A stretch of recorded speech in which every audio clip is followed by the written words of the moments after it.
Jadi tadi sudah sempat melihat gambarannya. Jadi produk kita itu kita diakuisisi oleh HP itu di tahun 2001 waktu itu. Mulai di develop itu tahun 97. Kemudian di tahun-tahun berikutnya kita ada mulai ikut keterlibatan di Drupa dan selanjutnya. Ya. Kemudian produknya apa? Ini mesin kita di dunia sekarang sudah ada 7.600. Kemudian perusahaan yang memiliki itu ada 4.200. Kesimpulannya apa? Jadi rata-rata satu customer punya 2 mesin karena mereka merasa bahwa mesin ini cukup meyakinkan untuk mereka. Kemudian kita ada di 120 negara termasuk di Indonesia. Di Indonesia kita ada 68 mesin saat ini. Ya. Kemudian kalau kita nanya line up-nya seperti apa Pak mesinnya? Jadi kita melayani untuk segmen komersial. Kemudian kita juga melayani untuk segmen label and packaging. Jadi kalau kita ngomong komersial itu ada format B2, kemudian ada format B3 dan RAW untuk komersial. Jadi yang cetak-cetak untuk misalnya kalender, kartu nama itu untuk komersial. Kemudian kita juga ada solusi untuk label dan packaging itu narrow web format, itu yang lebarnya 33 cm. Kita juga ada yang lebarnya 746. Kemudian yang label saat ini produk terbaru kita yang V12 kecepatannya 140 meter per menit, udah hampir seperti Flexo ya. Itu saat ini yang terakhir di launching. Kemudian jadi kalau dibandingin dengan solusi digital yang lain, kita termasuk yang paling lengkap karena kita memenuhi semua segmen yang ada. Nah ini contoh-contoh produk yang bisa dibuat, dihasilkan dengan cetakan indigo, macam-macam di situ. Dari in-mold label, kemudian weld glue, sampai kartu nama, foto, kemudian flexible packaging. Nanti di dalam tas yang ada diberikan Bapak Ibu bisa lihat contoh-contoh flexible packaging yang diproduksi dengan indigo. Dari customer kami sudah menggunakan indigo. Jadi merek-merek seperti yang ada di sini itu sudah menggunakan indigo. Kenapa? Karena mereka yakin dengan print quality-nya, DLKI-nya, konsistensi color-nya. Nggak ada masalah so far, jadi mereka cukup happy dengan produk ini. Oke, saya akan mulai share dengan kondisi market. Saya nggak akan ngomong tentang teknologi mesin saja, tapi kita juga ngomong kondisi market yang terjadi seperti dengan apa yang kita mau sampaikan hari ini. Jadi arah printing direction. Sekarang pertanyaan, apakah kita saat ini berada dalam masalah? Kita sering mengalami saat ini melihat kondisi di sosial media, di koran, tentang masalah biaya tenaga kerja yang makin meningkat, kemudian supply chain, inflasi, krisis energi, kemudian harga saham yang naik turun, pemotongan tenaga kerja. Kalau kita lihat sebenarnya global sea and air freight, jadi logistik sebenarnya udah mulai normal kembali sebenarnya. Di tahun 2020 itu yang paling parah kan pada saat kita mulai pandemi. Tapi yang terakhir ini situasinya sudah balik lagi seperti semula, bahkan mencapai tingkat yang paling murah saat ini. Kemudian kalau kita ngomong soal pertumbuhan ekonomi Asia Pasifik termasuk Indonesia, kita diproyeksikan akan mengalami pertumbuhan 5,1. Kalau kita lihat dibandingin negara-negara lain yang ada, kita termasuk lebih baik. Jadi dibandingin Eropa, Amerika, pertumbuhannya kita jauh lebih baik. Bahkan yang anomali di China itu pertumbuhannya malah lebih bagusan Indonesia malah pertumbuhannya. China growth-nya cuma 4,5%, Indonesia 5,1%. Kemudian ini indeks yang digunakan di saham ya, S&P ya biasa ya. Itu mencatat rekor paling tinggi sebelum pre-pandemic ya. Sebelum pandemi kan 2019 itu, mulai pandemi 2020 itu mencapai tingkat yang paling tinggi. Jadi kalau ngomong soal saham sekarang sudah balik lagi kondisinya. Jadi kondisinya sudah lebih baik. Kita ngomong dari sisi supply chain, logistik sudah membaik. Inflasi ya memang ada di Indonesia, tapi kondisi inflasi kita masih lebih baik daripada negara-negara di sekitar kita. Bahkan di Asia Tenggara pun kita termasuk yang terbaik kan.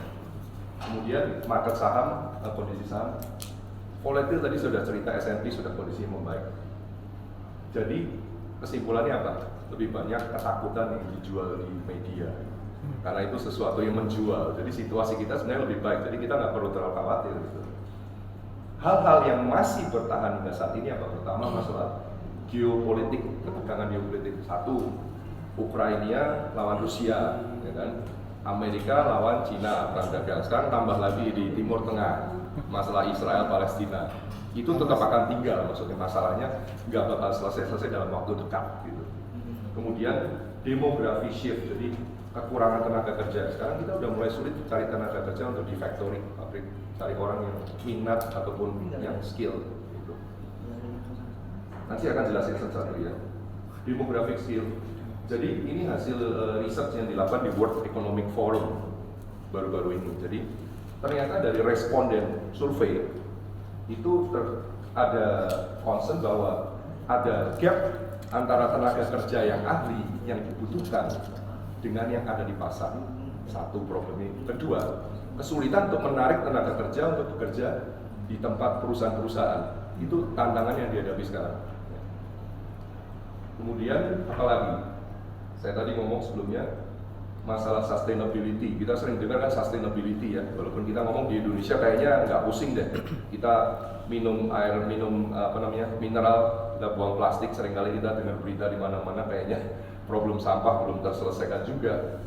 Tapi kalau kita ngomong generasi Z ya. Generasi Z itu jauh di bawah kita yang lahirnya tahun 2000 ke atas. Yang sekarang mulai umurnya paling ini 23 gitu. Mereka concern dengan yang namanya sustainability. Generasi X seperti saya mungkin nggak terlalu pusing, tapi generasi Z ini sudah mulai concern. Dan jangan lupa generasi Z itu adalah generasi yang saat ini bakal menjadi konsumen kita, customer kita, yang harus kita perhatikan apa maunya mereka, perilaku mereka seperti apa. Jadi kita lihat juga merek-merek yang ada di dunia, ada Coca-Cola, Nestle, Unilever, Mars, semua menargetkan untuk zero waste, termasuk HP segala juga kita menargetkan carbon neutral. Kalau Indigo nggak ngeluarin CO2, itu salah satu. Laptop dari HP sendiri, dia juga didaur ulang dari plastik-plastik yang sudah rusak, kemudian kita bikin lagi didaur ulang. Salah satu contohnya ada plastik-plastik sampah yang ada di Indonesia, itu ada pengolahannya, itu di Jakarta Utara. Kemudian beberapa negara seperti Inggris, Jepang, Prancis juga mereka mulai mentargetkan untuk minimalisasi penggunaan plastik. Jadi sustainability itu sudah mulai bergerak, walaupun mungkin kita belum sampai di tataran yang kita melihat bahwa benar-benar realistis ya. Itu bergerak pelan-pelan menuju ke arah kita. Apalagi dari. Nah sekarang kita ngomong inovasi. Inovasi mungkin bapak-bapak ada yang menggunakan Instagram atau Facebook mungkin. Yang terakhir adalah thread. Kita ingat waktu Netflix diluncurkan tahun 91. Itu baru booming setelah 3,5 tahun kemudian. Tapi kalau kita lihat Facebook, cuma butuh 10 bulan dari tahun 2004 diluncurkan.